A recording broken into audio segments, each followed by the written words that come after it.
اللہ تعالیٰ نے جیسے ہی دنیا بنائی اس کے ساتھ ہی اسے اپنے انجام تک پہنچانے کی کچھ نشانیاں بھی بتا دیے تاکہ لوگ عبرت پکڑے اور قیامت سے قبل توبہ کر لے۔ رسول اللہ صلی اللہ علیہ وسلم نے قیامت سے پہلے ہونے والی جو نشانیاں بتائی ہیں ان میں بہت سی پور ہو چکی ہیں، جبکہ کچھ بڑی پیشنگوئیاں ابھی ظہور پذیر نہیں ہوئی۔ ان پیشنگوئیوں میں سے ایک بڑی پیشنگوئی امام مہدی علیہ السلام کا ظہور ہے جو قیامت سے پہلے ہوگا۔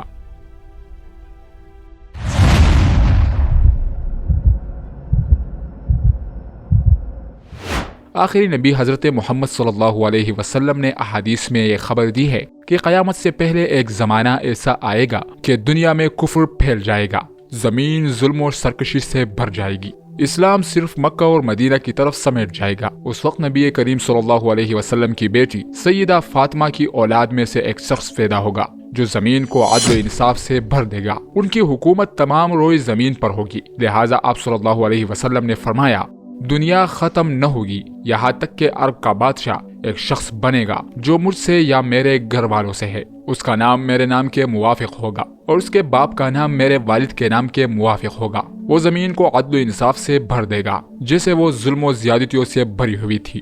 اس روایت سے پتہ چلتا ہے کہ قرب قیامت میں مسلمانوں کے ہاتھوں سے حکومت چھن چکی ہوگی، حالات بد سے بدتر ہو جائیں گے اور ہر طرف کفر و شرک عام ہو جائے گا۔ اس دور میں حکومت پر بیٹھے رہنما طاغوت کے اطاعت کرنے والے ہوں گے جو ظلم و زیادتی کریں گے اور عوام ان سے پریشان ہو چکی ہوں گی، لیکن اس تاریک دور میں ایک نور پھوٹے گی، بالکل اسی طرح جیسے عرب زمانے جاہلیت میں کفر و شرک کیا کرتے تھے اور پوری دنیا میں ظلم و سرکشی کا بول بالا تھا۔ اسی وقت اللہ تعالیٰ نے انسانیت کی رہنمائی کے لیے امام کائنات حضرت محمد صلی اللہ علیہ وسلم کو مبعوث فرمایا۔ بالکل اسی طرح قرب قیامت کے ان بدترین حالات میں امام مہدی کو مبعوث فرمائیں گے۔ لہٰذا حضرت جابر بن عبداللہ سے روایت ہے کہ رسول اللہ صلی اللہ علیہ وسلم نے فرمایا وہ وقت قریب ہے کہ عراق والوں کے پاس روپے اور غلہ آنے پر پابندی لگا دی جائے گی۔ آپ سے پوچھا گیا کہ یہ پابندی کس کی جانب سے ہوگی تو آپ نے فرمایا اجمیوں کے جانب سے۔ پھر کچھ دیر خاموش رہنے کے بعد کہا کہ وہ وقت قریب ہے کہ جب اہل شام پر بھی یہ پابندی لگا دی جائے گی۔ پوچھا گیا کہ یہ رکاوٹ کس کی جانب سے ہوگی؟ فرمایا اہل روم کی جانب سے۔ پھر آپ نے فرمایا کہ میری امت میں ایک خلیفہ ہوگا جو لوگوں کو مال لب بھر کے دے گا اور شمار نہیں کرے گا۔ آپ نے فرمایا کہ اسلام اپنی پہلی حالت کی طرف لوٹے گا جس طرح کی ابتدائی مدینہ میں ہوئی تھی، یہاں تک کہ ایمان صرف مدینہ میں رہ جائے گا۔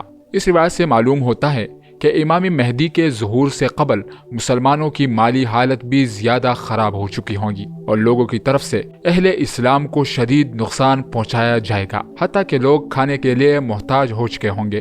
امام مہدی علیہ السلام کا ظہور کیسے ہوگا؟ اس کے متعلق مستدرک الحاکم کے اندر ایک روایت ملتی ہے کہ رسول اللہ صلی اللہ علیہ وسلم نے فرمایا ذی القعدہ کے مہینے میں قبائل کے درمیان کشمکش اور معاہدہ شکنی ہوگی، لہٰذا حاجیوں کو لوٹایا جائے گا، بہت زیادہ قتل عام اور خون خرابہ ہوگا۔ نوبت یہاں تک آئے گی کہ حرم والا یعنی امام مہدی بھی وہاں سے چلے جائیں گے اور بھاگ کر وہ رکن اور مقام ابراہیم کے درمیان میں آئیں گے اور ان کے ہاتھ پر بیعت کی جائے گی۔ اگرچہ امام مہدی اس کو پسند نہیں کریں گے، بیعت کرنے والوں کی تعداد اہل بدر کے برابر ہوگی۔ بیعت کرنے والوں میں سے زمین و آسمان والے خوش ہو جائیں گے۔ جب لوگ بھاگ بھاگ کے امام مہدی علیہ السلام کے پاس آئیں گے تو اس وقت مہدی کعبہ سے لپٹے ہوئے رو رہے ہوں گے۔ چنانچہ لوگ مہدی سے کہیں گے کہ آئے ہم آپ کے ہاتھ پر بیعت کرتے ہیں۔ امام مہدی کہیں گے کہ افسوس تم کتنے ہی معاہدوں کو توڑ چکے ہوں اور کس قدر خون خرابہ کر چکے ہوں۔ اس کے بعد نہ چاہتے ہوئے بھی وہ بیعت کریں گے۔